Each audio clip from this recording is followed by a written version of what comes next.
who's having a spirited conversation with a trash can a few minutes before. You certainly wouldn't want it to be your boring-ass brother-in-law who's going to talk your ear off about the article he just read in Insurance Underwriters Quarterly. And by the way, I'm not doing this for me. I'm doing this for you.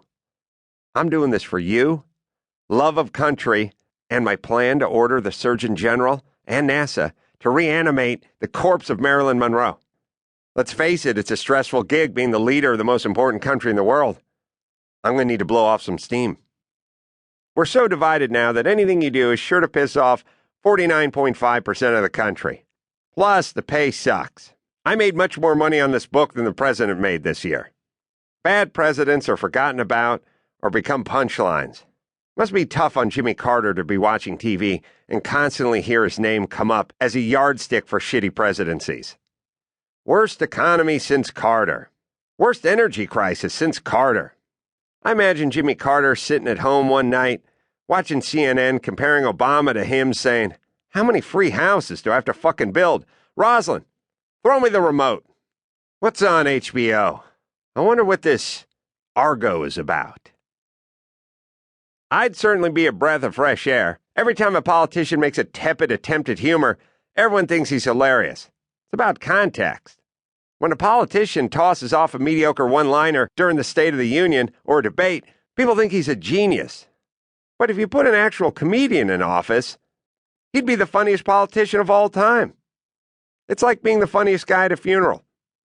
More importantly, as a comedian, our job is to say what's on our minds. Unfiltered and unfocused group tested. That's what drives me nuts when yours truly or other comedians get gang raped on Twitter every time they say something that's controversial. We're comedians, not politicians. We shouldn't be held to the same standard.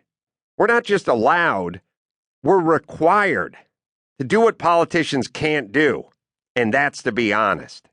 Everyone talks a good game about wanting their politicians to speak their mind. But then look who gets elected. Sociopaths, narcissists, sex offenders, and liars. I'm none of those. I'm a truth teller. I still haven't been caught for the sex offenses. The essence of comedy is taking an uncomfortable truth and finding humor in it. Taking something horrible like crime, war, poverty, or divorce and making it funny. But our leaders can't tell the truth. We won't let them.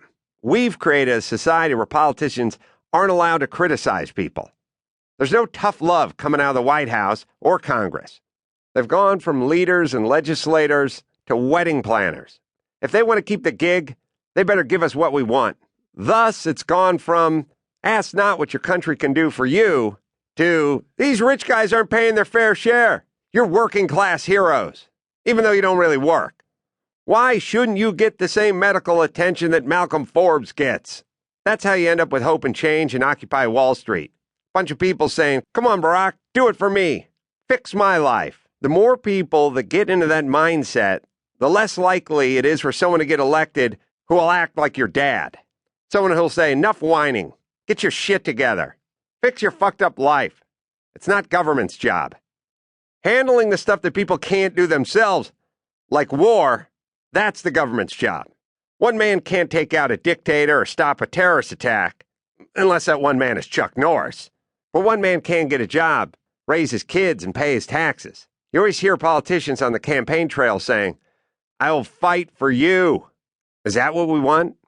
Someone fighting for us? Shouldn't we want to do our own fighting?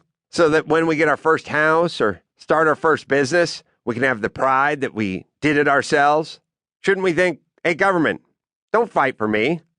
Fight the red tape and retarded regulations so I can get to work. Humans need challenges to overcome, just like a muscle needs resistance to grow. In a zero-gravity environment, an astronaut's muscles atrophy because there's no resistance. The government giving you a bunch of handouts and living your life for you is equivalent to doing push-ups in outer space. Big government is like the void of space. It's massive, constantly expanding, and if we immerse ourselves in it, we'll simply wither away.